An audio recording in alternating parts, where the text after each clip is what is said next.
All right, everybody. Hey, Sophia. Happy Wednesday, hump day. Good to see you this morning. We're going to roll right into the weekend in a few days.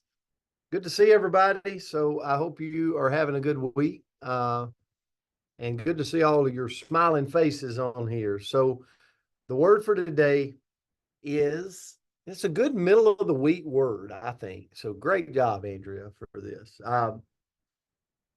Accountability. Accountability. So no matter who you are on here, no matter what phase of your life you're trying to thrive at, maybe it's your health, maybe it's your finances, maybe you're like Sophia and you traveled to another country, maybe it's your profession. Like, you got to have accountability.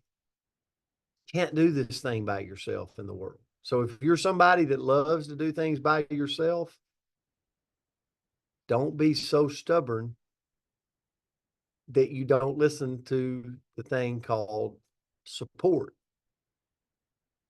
Andrea, not that you're stubborn. I'm That's like, about, wow, that was but harsh. I was going to say, Andrea, did we not just talk about this, like how you have to have people in your life? And so if you look at accountability, it's like the fact or condition of being accountable, responsibility. Like, I believe that what I've studied about accountability and what I've self-developed on and things like that is that if I want to grow in an area, I've got to I got to step out. Like, I got to go, you know what? I want to get bigger. I want to grow. And so I've got to, first of all, I've got to announce it. Like, I got to come forward with it. Like, I need to make some more money. I need to diversify. I need to lose 20 pounds. And then I got to surround myself with this, with one person, two people, 10 people, it doesn't matter, that I can be in communion with, like I can be in communication with. There was a reason there was 12 disciples. Okay. There was a reason. It wasn't one, it was 12, right? There's a reason that things work better together. And so for all of us that are out there trying to do things on our own, trying trying to pave the path by ourselves, you're just taking the harder road. I'm taking the harder road in those areas when I'm doing that. So accountability means, like, I'm going to take responsibility for my actions. Um, but I need somebody to answer to. I need somebody to talk to. I need somebody that can work with me on this. Does that make sense? I hope it does. Bob Proctor, which was a great guy, huge wisdom, says accountability is the glue that ties commitment to results. How many of you have told somebody you're going to do, or how many, I shouldn't say it like that. How many of you have said, you know what, Rick Briefs, I'm about to get on fire with this business. And in 3 days, I've already got distracted. Or how many times, Alan Schultz, have we said, I am going to lose 10 pounds. And then if you were to follow me around day 3, I'm already eating ice cream. And it's like, what happened? Well, Bob Proctor says accountability is the glue that ties commitment to results. Like, if I'm truly accountable, like, it's going to be more than just a thought in my mind that I want to change something. It's actually going to be, I'm creating a process. Like, I'm surrounding myself with people that's going to hold me to it. What'd you do today, Brent? What kind of choices did you make today, Brent? Did you make those calls today, Brent? And I've got to answer. I got to answer to what it is that I'm trying to do. So here's the thing. I'm going to end with this. proactively establishing accountability comes down to 4 steps. Number one, I got to define what I want to do. Like, meaning, what area is it that you're thinking about right now? Like, define it. Why do I want to do this? Like, why do I need it? And then I got to communicate. Number two, I got to communicate. I got to have a staff. I got to have a group or a person that I communicate it to. And then I got to access it. Like, I got to come up with the consequences, positive or negative. Like, what does it look like? What's the consequences to me staying the course in my diet, eating right, like choosing positive things? And this is where the 1% better comes in. Like, right? It's like me this morning. It's like, hey, Brent, I've got some health goals I'm wanting to achieve. So it's like, what did you do? Did you win at breakfast?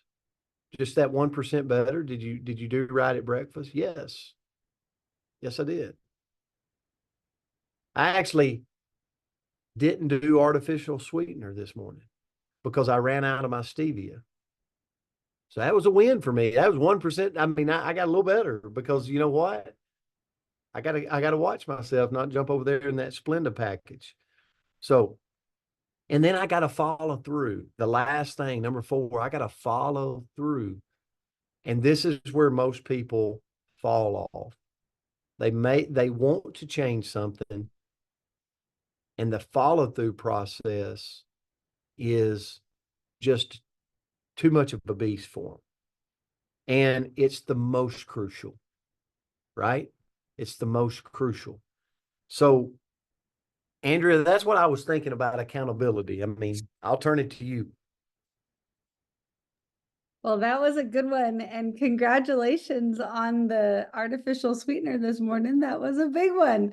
So there's Yeah. nothing worse than, I don't know. I don't know. I need my coffee sweet. So It's tough out on the open road when you're traveling. It's like you don't have all your stuff you need, and it's like if you don't watch it, you've already slipped off and you've already put something bad in your body. So, well, good work. Good work. So I looked into, and I love this word. I thought it was powerful. And it came from that list that I told you guys about from this book that I'm reading.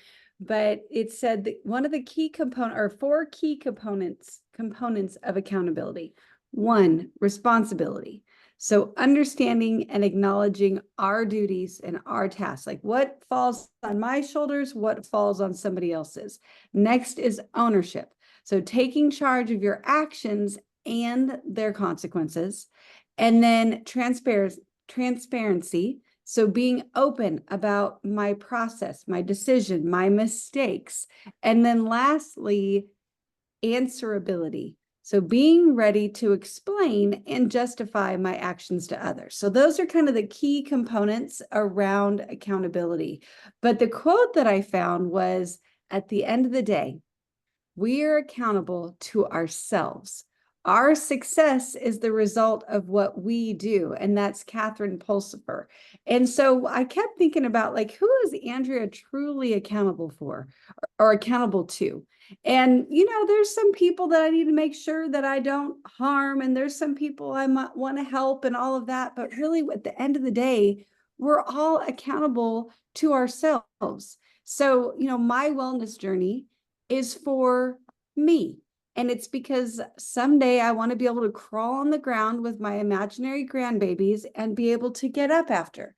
And you guys know the big reason for my wellness journey is I want to be able to go anywhere in the world and be strong enough to lift my luggage. Anybody see the lady that struggles and can't get the luggage in the overhead bin? That's me. So I want to be strong enough to put my luggage up because I want to bebop around this entire globe and not have to worry about, smiling at somebody and asking them to help me. So that's my personal accountability. Nobody needs to take responsibility for that. That is on me. So how do I develop that sense of personal accountability? First of all, I got to reflect a little bit. I got to take the time to slow down and figure out what's important to me and where am I in the process.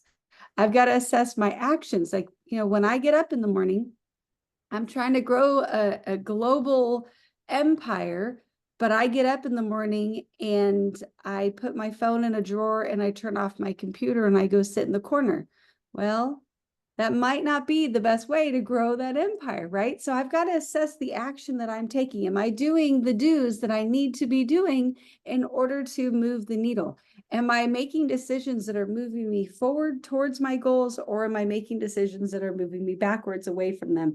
And then with that, with my goal setting, am I taking the time to write it down?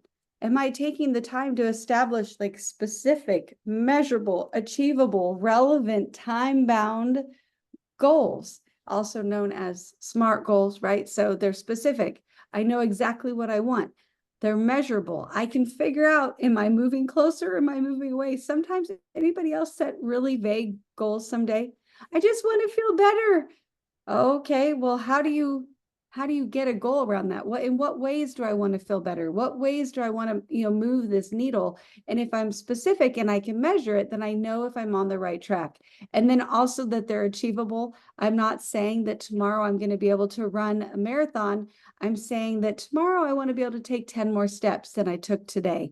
And I'm going to keep moving in the right direction. They're relevant, so they're goals that actually have to do with my life and with the way that I want to be living and the things that are important to myself and my family and the people surrounding me. And then they're around a time limit. So a lot of us, right, that not everybody, but a lot of us are in the same company and we are running to PXP, and a lot of people are looking to be able to cross that stage. So that is time bound. We have until the end of August to make sure that we hit our goals so we can cross that stage in September. So all of our goals should have some kind of time limit around it so we can get there. Next, if I want to keep myself accountable, I've got to improve my time management. And this can be a doozy, especially when you might be surrounded by people that are not intentionally, but putting crooks in your plan, right? Like you might have your day mapped out, but then other people are raising their hands saying, I need this, I need that. Well, you got to figure out how to get yourself in order so that doesn't completely throw the whole day, week, year, I don't know, off track. So prioritize the tasks and manage them appropriately. And then lastly, and Coach, you kind of talked about this a little bit, but seeking feedback. We have to actively seek constructive feedback and then act upon it. And sometimes that can take a little bit of bravery, right? So, you find a mentor and you want them to think good things about you, right? You don't necessarily want to say, hey, could you analyze my weaknesses and help me get to the other side of it? But if we really want to have that personal accountability and be able to create more in our life, we need to be able to hear that constructive feedback and then act on it. So thank you for this one this morning, Coach. I appreciated it. No, it was a great word. And I got to give a shout out to everybody. I see Chris, I see Alan Schultz putting in the chats, keep it like making a list and stuff for everybody. So thank you for doing that in the chats, guys. We love you. We appreciate you. Hope you have a great hump day out there. Happy Wednesday to you. We'll see you back on Thursday. Have a great day. Love you guys. Have a great night. Thank you. Love